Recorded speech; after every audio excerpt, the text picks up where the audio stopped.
जी हां, आप देख रहे हैं एजेंडा में आज बातचीत करेंगे बीजेपी के प्रधानमंत्री पद के उम्मीदवार नरेंद्र मोदी के जी का जंजाल बने जासूसी कांड की। गुजरात में एक महिला की जासूसी का मुद्दा तूल पकड़ता जा रहा है। बीजेपी के लिए भी इस मसले पर पार्टी के प्रधानमंत्री पद के उम्मीदवार नरेंद्र मोदी का बचाव करना थोड़ा मुश्किल हो रहा है। कांग्रेस ने सवाल उठाया है कि आखिर पिता की शिकायत पर लड़की को सुरक्षा क्यों नहीं मुहैया कराई गई, चोरी छिपे जासूसी क्यों कराई जा रही। वहीं दिल्ली में सीपीआई के महिला मोर्चे ने प्रदर्शन कर मामले की सीबीआई से जांच कराने की मांग की है। नहीं सहेंगे, नहीं सहेंगे।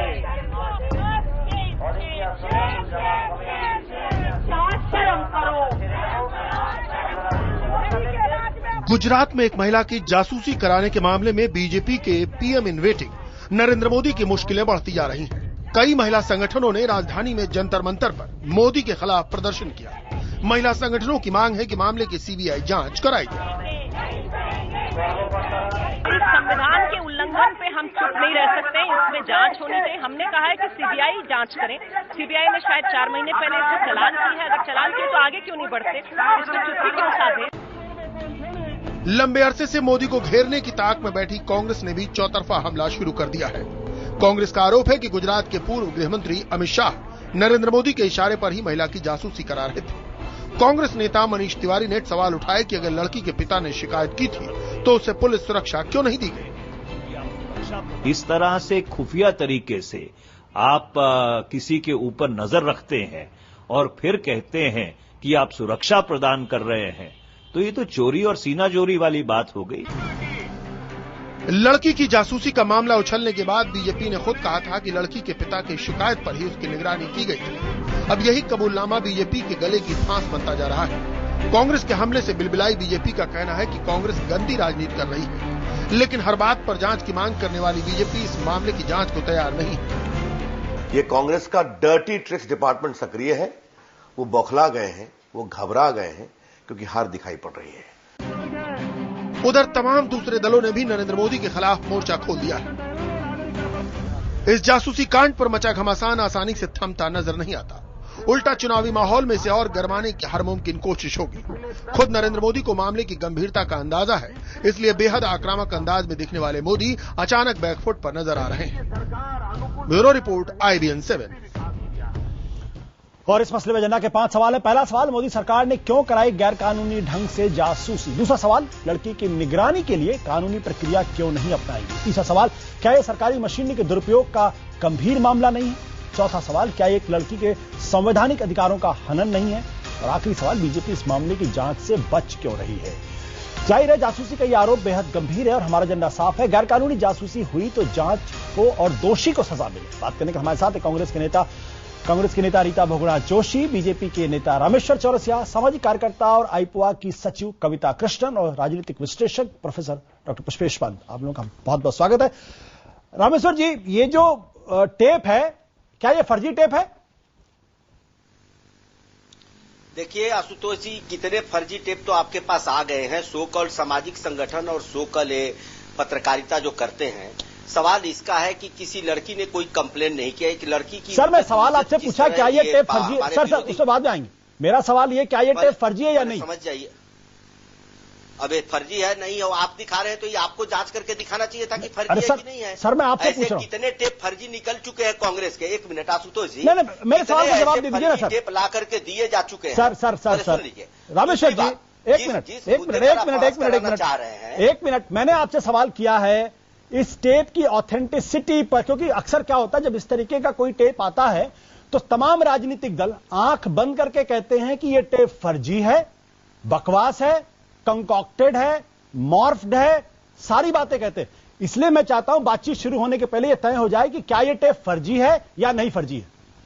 अब मैं तो कोई, देख लीजिए, पहले मैं तो कोई जांच एजेंसी नहीं हूं, न तो आप बातचीत कर रहे हैं जांच कराने के बाद। आप भी बातचीत हवा में करा रहे हैं नहीं। और जांच कराने के बाद नहीं करे, आरोप भी हवा में लग रहे हैं। पहले समझ लीजिए कितने टेप पहले भी आए मध्य प्रदेश में, रामेश्वर जी, छत्तीसगढ़, और वहां सारे फर्जी निकले। रामेश्वर जी फर्जी निकले। अरे अगर ये सवाल, रामेश्वर जी मैं सवाल फिर पूछूंगा आपसे।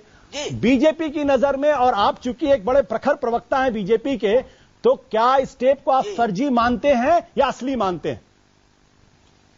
फिर आशुतोष जी मैं उसी पर जा रहा हूँ। मैंने कहा ना कि जितने अभी तक टेप आए हैं सारे फर्जी दिखाए गए हैं। हाँ। ये आप दिखा रहे तो पहले आपको इसके ऑथेंटिसिटी की जांच करानी चाहिए थी, दिखाने के पहले कि फर्जी है कि असली है, यानी तो ये भी तय हो जाना चाहिए था। चलिए, तो फिर अगर फर्जी है हाँ। तो इसको आप दिखा क्यों रहे हैं? पहले इसकी जांच होनी चाहिए। चलिए, आपके यानी जांच होनी चाहिए ना। यानी रामेश्वर जी कर दिया, रामेश्वर जी में आ गया, रामेश्वर जी फर्जी है कि असली है तो आपको बताना चाहिए। यानी रामेश्वर जी कहने का मतलब यह है कि इस टेप की जांच होनी चाहिए, ये आप मानते हैं? सुन लीजिए अरे भैया कांग्रेस रोज एक टेप लाती है, जांच तो कांग्रेस को कराना है ना। अरे सर आईबी, एक मिनट सुनिए, पूरी सीबीआई कांग्रेस 10 साल से लगी हुई नरेंद्र मोदी के खिलाफ। नहीं तो मैं नरेंद्र मोदी की बात ही नहीं कर रहा हूं। मैंने एक बार भी नरेंद्र मोदी का नाम ले लिया। सर माफ करिएगा, मैंने एक बार भी नरेंद्र मोदी का नाम लिया। पहले आप इशारा कर रहे हैं गुजरात क्या कर रहे हैं आप? नहीं, जब गुजरात का नाम लिया मैंने है तो आपके सामने एक बार भी गुजरात का नाम नहीं लिया, ना नरेंद्र मोदी का नाम लिया।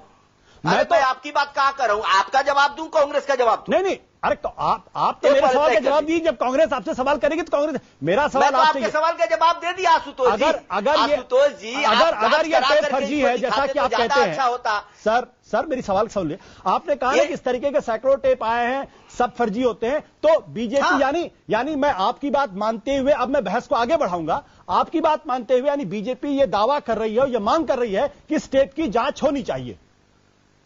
एक मिनट, मैंने ऐसा कुछ नहीं कहा है। आपने हमसे पूछा टेप फर्जी या असली है, पहले तो मैं जानता नहीं, पहले आप दिखाए तो पहले आपको बताना चाहिए कि बहुत सारे टेप आए कि फर्जी दिखा रहे हैं। आप कहां से टेप लाए? पहले आपको दिखाना चाहिए कि टेप कहां से दिखा रहे हैं। लेकिन हमने कोई टेप दिखाया भी नहीं। पूछना चाहिए जहां से टेप, अगर टेप इन लोगों के पास आया कैसे, अगर जासूसी का है तो टेप कहां से आया? अरे सर, अगर कोई करता है, कोई इंक्वायरी होती है तो ये टेप इनके पास कहां से मिला? अरे सर, असली या फर्जी तो यही नजर आ रहा है। सर टेप इनके पास आया कहां से? मैं ये बात कांग्रेस के हाथ में, आपके हाथ में लगा कैसे? नहीं, मैं ये कह रहा हूं कि चूंकि इस टेप की वजह से साहिब की प्रतिष्ठा और गरिमा को ठेस पहुंच रही है, इसलिए एक मिनट मेरी बात सुनिए। अरे मेरी बात सुनिए ना, देखिए मेरी बात सुनिए। चूंकि आपकी जो जाजल व मान नक्षत्र के जो नेता है, उनकी गरिमा और प्रतिष्ठा को ठेस लग रही है, इसलिए इस टेप की जांच क्यों नहीं स्वतंत्र एजेंसी से करा लिया जाए, ताकि दूध का दूध, पानी का पानी हो जाए। एक मिनट आशुतोष जी, ये आपको कहने की जरूरत पड़ेगी। जिस तरह से कांग्रेस 10 साल से सीबीआई लगाई है, तो कांग्रेस की बात नहीं कर रहा हूं। कांग्रेस को मालूम है कि फर्जी है, आप क्यों परेशान है? कांग्रेस आसानी से छोड़ने वाली कोई चीज नहीं है। क्यों सर कि राजनीतिक लड़ाई कांग्रेस हार चुकी है, कांग्रेस के पास एजेंडा ही क्या बचा है? नहीं रामेश्वर जी, अरे एक मिनट, नहीं सुन लीजिए सर, मैं कह रहा हूं तो मेरी बात कह रहा हूं कि कीचड़ बहुत उछल रहा है। मेरी बात भी सुन लीजिए, फिर बोलिएगा। हाँ बोलिए, फिर बोलिएगा। हाँ। मैं आपसे एक सवाल पूछता हूं। हाँ। क्या उस लड़की ने कंप्लेन किया है? सर, किसी लड़की के इज्जत प्यारी नहीं है? कांग्रेस के प्रवक्ता उछल जो बोल रहे हैं, कल एक लड़की का दिल्ली में रेप किया, उसके साथ कौन खड़ा है? रामेश्वर जी, किसी लड़की की इज्जत आप उछाल रहे हैं। रामेश्वर जी, कांग्रेस उछाल रही है। रामेश्वर जी, इस देश में सभ्यता का पाठ पढ़ा रही है कांग्रेस, किसको पढ़ा रही है? अब रामेश्वर जी, अब आप मुझे प्रवोक कर रहे हैं, अब मुझे आपसे सवाल करने दीजिए। अब मेरी बात, मैं आपको नहीं प्रवोक कर रहा हूं। अब आप चूंकि आपने मुझे प्रवोक किया है, तो मैं अब आपसे सिलसिलेवार सवाल पूछता हूं और आप उसका जवाब दीजिए, और ईमानदारी जवाब दीजिएगा जी। लड़की का नाम किसने उछाला? लड़की की आइडेंटिटी किसने डिस्क्लोज?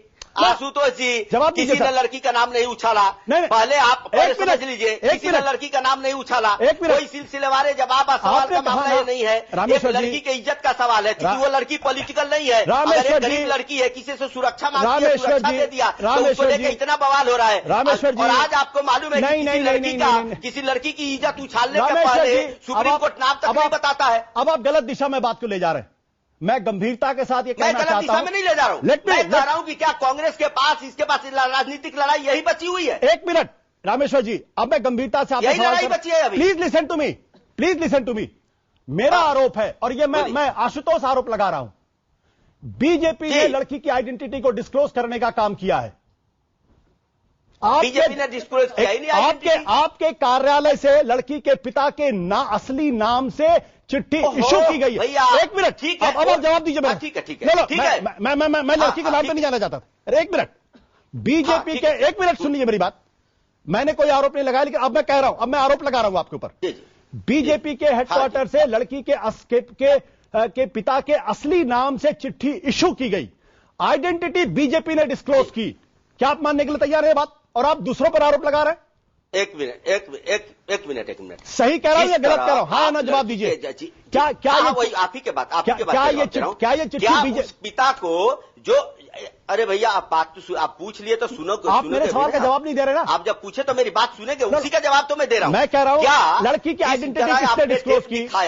लड़की की आइडेंटिटी किसने सुन लीजिए, वही मैं बता रहा हूं। क्या उस लड़की के पिता का हक नहीं है कि आपसे रिक्वेस्ट करें कि भैया बदनाम मुझे मत करो, हम एक साधारण व्यक्ति हैं और हमने ही मांग की थी? रामेश्वर जी को हक नहीं है? रामेश्वर जी, आज तक किसी चैनल ने, किसी अखबार ने, किसी मीडिया ने ना तो लड़की का नाम लिया और ना ही लड़की आपकी आइडेंटिटी डिस्क्लोज की। ये मेरा आरोप है। मैं पूरी जिम्मेदारी के, एक मिनट, मैं पूरी जिम्मेदारी के साथ कह रहा हूं कि बीजेपी के हेडक्वार्टर से, मेरी बात सुन लीजिए आप, बीजेपी के हेडक्वार्टर से लड़की की आइडेंटिटी को डिस्क्लोज करने का काम किया गया, जो कानूनी तौर पर ठीक नहीं है, मॉरली भी ठीक नहीं है।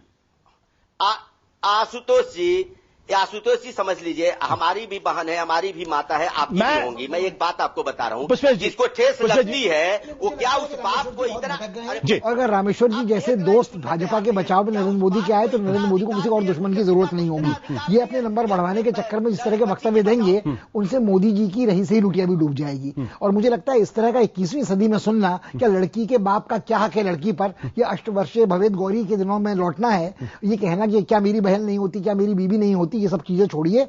एक नागरिक का जो वयस्क है उसके अधिकारों का अगर हनन हुआ है तो अभिभावक बीच में नहीं आते हैं। उसके माता पिता, दादा दादी, सास ससुर, बड़े भैया भाभी भौजाई कोई सामने नहीं आते हैं। और मुझे लगता है जो सीधे सवाल आप उनसे पूछ रहे हैं उनका जवाब देने की स्थिति में वो नहीं है और बात को इधर उधर उलझा रहे हैं। और मुझे लगता है मेरे मन में जितनी आपत्तियां इस फर्जीवाड़े के खुलासे को लेकर थी वो दरकिनार हो जाती हैं जब बचाव की इस तरह की मुद्रा में भाजपा के प्रवक्ता आते हैं जो अनर्गल प्रताप शुरू हो जाता है। कविता जी, देखिए मेरा इसमें ये आरोप लग रहा है कि तमाम संगठनों ने लड़की के साथ लड़की की आइडेंटिटी को डिस्क्लोज करने का काम, क्या बदनाम करने का? नहीं, आपने बिल्कुल ठीक कहा कि आइडेंटिटी से हमें कोई लेना देना ही नहीं है कि वो कौन है, बल्कि मेरा ये कहना है, और इसको भाजपा के नेता थोड़ा समझने की कोशिश करें। देश के संविधान के अनुसार अगर किसी एक नागरिक के हकों का हनन होता है, जैसे अगर किसी के पति जो है उनको पीटते हैं, ठीक है, अब हो सकता है भाई वो तो पति पत्नी का मामला है, हम कैसे घुसें, लेकिन एक तरह से इससे सारी महिलाओं के अधिकारों का हनन होता है। इसीलिए दूसरे लोगों को भी इसमें बोलने का अधिकार होता है। इसके लिए अभियान चलाए जाते हैं कि नहीं आप भी जाकर के खटखटाइए दरवाजे पे, आप भी कुछ बोलिए इस पर, आप इस पे चुप मत रहिए। इसीलिए किसी एक नागरिक के अधिकार का हनन होता है। अगर वो आज महिला सामने भी आ जाए और कह दें कि मैं बिल्कुल मेरा कोई आज शिकायत नहीं, उस समय जिस समय ये चल रहा था उस समय इसकी सुरक्षा के लिए कतई नहीं हो रहा था। वो बिल्कुल साफ है ट्रांसक्रिप्ट से, उसमें हो रहा था उसके लिए जाल बिछाने के लिए, उस ट्रांसक्रिप्ट में है कि हम उसके लिए जाल बिछा रहे थे और ये बड़ी चालाक है, ये बच निकल रही है जाल से। जाल क्यों बिछा रहे थे आप इस नागरिक के? नहीं, उसमें सवाल ये भी कि इसके माता पिता से झगड़ा हो रहा था, माता से झगड़ा हो रहा था, तो शायद जो कुछ वो कर रही थी उसमें माता पिता रजामंद नहीं थे, तो उसकी वैयक्तिकता का, उसकी प्राइवेसी का हनन तो वहां तब भी हो रहा था। बिल्कुल। रीता जी, आपकी पार्टी इस पूरे मसले का राजनीतिक फायदा उठाने की कोशिश कर रही है। बाकायदा आपकी पार्टी ने प्रेस कॉन्फ्रेंस, 4 महिलाएं नेताओं ने मिलकर प्रेस कॉन्फ्रेंस की। क्या यह राजनीति का मसला है? देखिए, पहली बात तो मैं आपसे कह दूं कि वो प्रेस कॉन्फ्रेंस हम लोगों की मांग पे हुई थी। जो कांग्रेस पार्टी में महिला नेत्रियां हैं वो इस विषय पर अपना मत देश के सामने रखना चाहती थी जी। लेकिन अभी चौरसिया जी आपने पूरे 10 मिनट, आशुतोष जी आपने पूरे 10 मिनट दिए चौरसिया जी को, और चौरसिया जी का जवाब क्या आया? कुछ नहीं, शून्य। अगर ये भारतीय जनता पार्टी उस बच्ची के पिता से पत्र ले सकती है और उसको अपने दफ्तर से बांट सकती है, तो सारे दस्तावेज जो सरकारी हैं, उस लड़की की सुरक्षा से संबद्ध है, उनको सार्वजनिक क्यों नहीं करती? सार्वजनिक कर दे कि भाई पिता ने ऐसा कहा तो उस पर ऑर्डर हुआ, ऑर्डर से कहाँ गया। अगर उस लड़की को उसके पिता ने लिखा क्या कि अस्पताल से आने जाने में रात बेरात मेरी बेटी को जो है वो थोड़ा सा उस पर निगरानी कर दी जाए, उसकी सुरक्षा देख ली जाए, तो आप उसको सुरक्षा दे देते, गार्ड दे देते, पीएसओ दे देते, एक महिला कांस्टेबल, पुरुष कांस्टेबल उसके साथ लगा देते। पर एक छुप कर उसका पीछा करना, उसकी जासूसी करना, रीता जी, आप लोग भी तो पॉलिटिक्स कर रहे हैं ना, बंधुओं पर निगरानी रखना, ये पॉलिटिक्स का विषय देखिए नहीं है। हम राजनेता हैं, लेकिन हम महिला भी हैं, और अगर राजनीति नहीं है तो क्या है? एक मुख्यमंत्री, देखिए अगर कोई व्यक्ति कोई अपराध करता है तो उसको सजा देने के लिए पूरा समाज खड़ा उठता है। और अगर एक सरकार अपराधी हो जाए, अगर पूरे पुलिस तंत्र का गलत इस्तेमाल करे, अपनी ताकत का गलत इस्तेमाल करे, किस लिए? एक बालिग लड़की को, जो कि अभी बच्ची ही है करीब करीब, उसका पीछा करने के लिए, उसका जासूसी करने के लिए, उसके फोन टेप करने के लिए। और आपसे मैं पूछना चाहती हूँ, सिंघल जी वही है ना जिसके लिए भारतीय जनता पार्टी जगह जगह और उसकी गुजरात की सरकार हर जगह एफिडेविट दे रही थी, उसको बचाने के लिए कोशिश सुप्रीम कोर्ट तक कर रही थी। आज उसके टेप की विरासत तो जांच कराइए ना, फॉरेंसिक जांच करवाइए। पुष्पेश, ये सवाल क्या है? ये सवाल एक महिला की निजता का है या ये सवाल सरकारी मशीनरी के दुरुपयोग का है? ये सवाल क्या है? बुनियादी सवाल एक नागरिक के बुनियादी अधिकारों के हनन का है। महिला के अधिकारों के हनन का तो है ही, मगर मेरी चिंता, कविता जी ने महिला का पक्ष बहुत समर्थ से रखा है।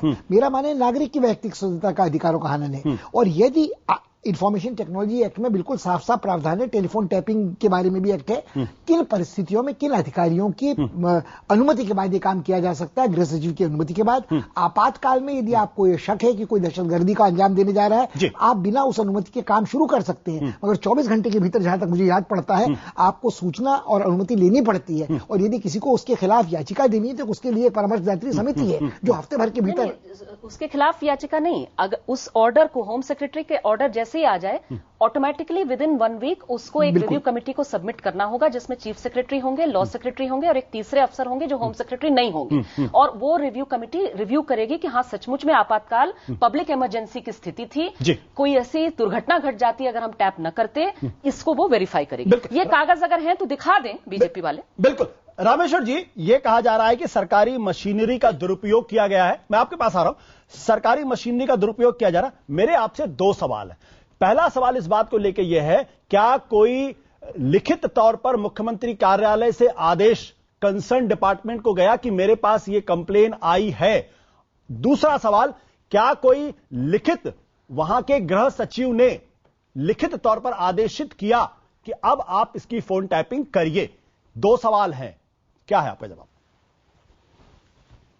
आशुतोष जी, मेरे प्रवक्ता ने, भारतीय जनता पार्टी के प्रवक्ता ने इस जवाब को ऑलरेडी दे दिया, आपने अपने चैनल पर दिखाया भी। नहीं, मैं आपसे पूछ रहा हूं, बार बार किसी बात को आप जो रिपीट कर रहे हैं। नहीं, हमारे भारतीय जनता पार्टी के प्रवक्ता मीनाक्षी लेखी जी ने जवाब आपको दे दिया है, पहली बात। दूसरी बात, क्या जवाब दिया? सारे जो मामले हैं। एक मिनट रामेश्वर जी, प्लीज मैं आपकी बड़ी इज्जत करता हूं, मैं चाहता हूं कि मैं चाहता हूं कि आप मेरे इन दोनों सवालों का जवाब दें। पहला सवाल, क्या मुख्यमंत्री कार्यालय ने लिखित तौर पर कंसर्न डिपार्टमेंट को भेजा कि भाई मेरे पास एक कंप्लेन आई है, कृपया उस पर उचित कार्रवाई की जाए? दूसरा सवाल, क्या होम सेक्रेटरी, एक मिनट सर, क्या गुजरात के गृह सचिव ने लिखित तौर पर आदेश दिया? क्योंकि टेलीग्राफ एक्ट के मुताबिक पब्लिक सेफ्टी और पब्लिक इमरजेंसी, इन 2 परिस्थितियों में ही फोन टैपिंग का आदेश दिया जा सकता है, वो भी गृह सचिव राज्य के और गृह सचिव केंद्र के। इन्हीं दोनों को यह अधिकार है और किसी को नहीं है।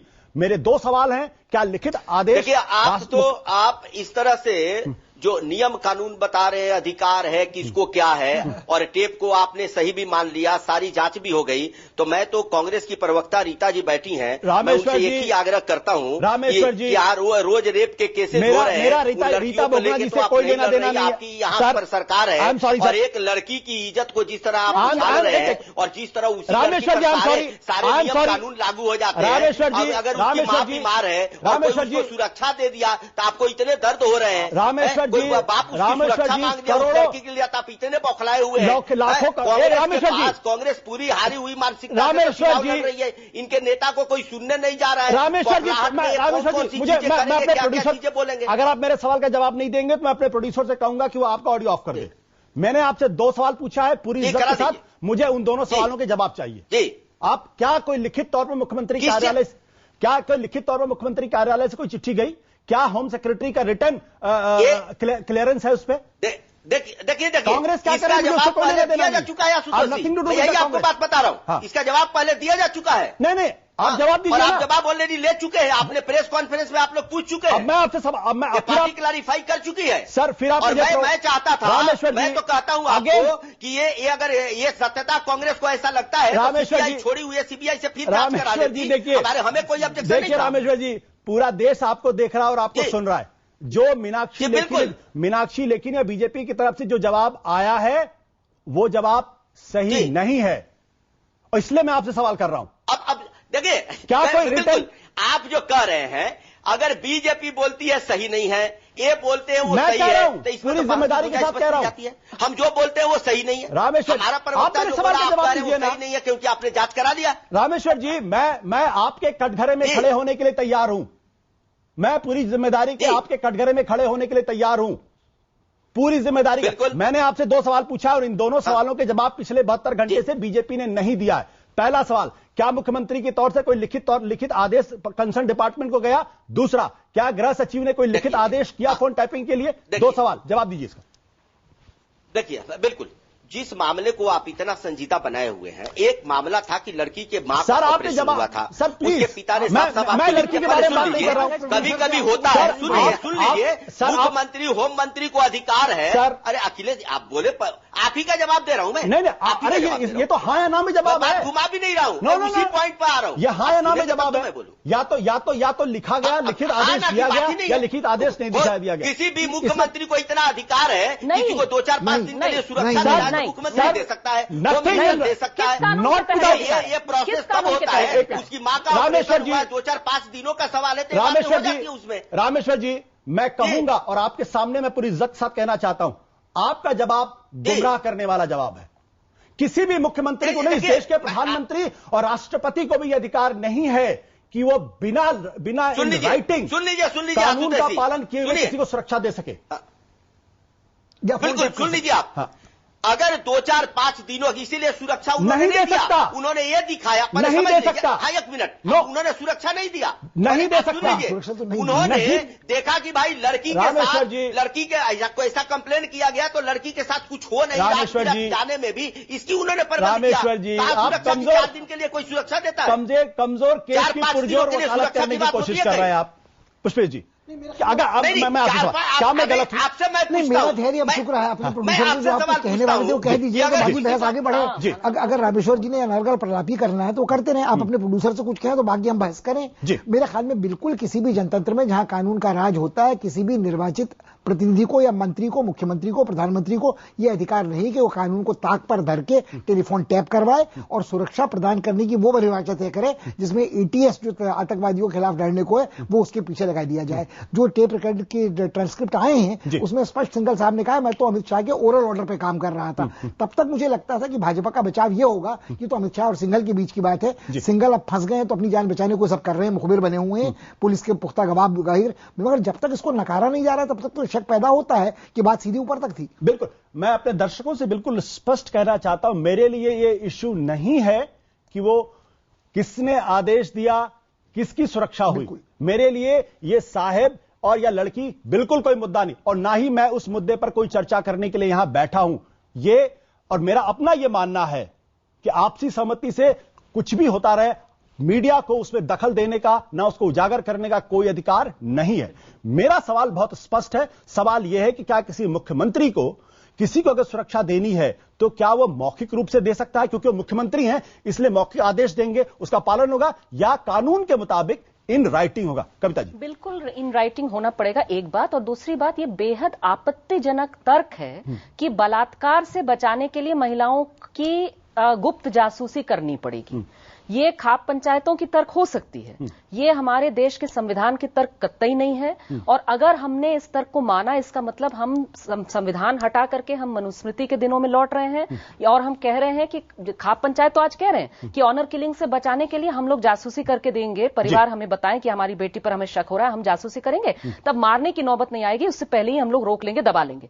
अगर ये गैर कानूनी है, गैर संवैधानिक है, तो जो भाजपा कह रही है, मैं नहीं जानती क्या हुआ इस पूरे टेप्स में, असलियत क्या है मैं बिल्कुल नहीं जानती। आप ठीक कह रहे हैं, साहब कौन है, क्या रिलेशन है महिला से, क्यों किया है, कुछ नहीं जानते। लेकिन भाजपा वाले जो तर्क दे रहे हैं, ये तर्क जो है ये संविधान का मखौल है ये। और ये संविधान का मखौल, मैं बिल्कुल पुष्पेश जी से यहां पर सहमत हूं कि नागरिक के अधिकार का मसला है ये। अगर इसको यहां हमने हां कह दिया, इसको ठीक कह दिया, तो समझिए कि भाजपा की सरकार के बारे में नहीं कह रही हूं, हर देश की सरकार, हर पार्टी के साहब, कोई भी ये इस तरह से सरकारी तंत्र का दुरुपयोग नागरिक के खिलाफ और महिलाओं के खिलाफ कर पाएंगे। नहीं हो सकता। रीता जी, ये जो पूरा का पूरा सवाल है, दरअसल इस टेप के बहाने आपकी पार्टी जो है वो साहेब पर कीचड़ उछालने का काम कर रही है, राजनीति कर रही है और किसी का चरित्र हनन की कोशिश कर रही। रीता बोगड़ा जी। देखिए, बिल्कुल नहीं, हमने मौलिक विषय उठाया है और सीधी सी बात है कि मुख्यमंत्री जी ने गवर्नमेंट मशीनरी का दुरुपयोग किया, और अगर ये टेप सही है तो ये सिद्ध करते हैं कि उस लड़की पे किस तरह की निगरानी रखी जा रही थी। ये नहीं कहा जा रहा था कि देखो कि इसको सुरक्षा है कि नहीं। कहा, ये जो बात हुई अमित शाह जी की, जो कहते हैं उनके अधिकारियों के साथ, जो टेप प्रस्तुत किए गए हैं, उसमें यह है कि वो किससे मिली, वो किससे मिली, वो कहां गई, वो उसके पास कौन कौन आया, उसके पास कौन है, ये नहीं है। और एक एक मिनट की खबर कि वो अब क्या कर रही है, अब क्या कर रही है। तो इस तरह की, जिससे साफ पता चलता है आप लोग उसके बहाने पॉलिटिक्स कर रहे हैं ना रीता जी, आप लोग उसके बहाने पॉलिटिक्स कर रहे हैं। मैं चौरसिया चरित्र हनन की राजनीति कर रहे हैं आप लोग।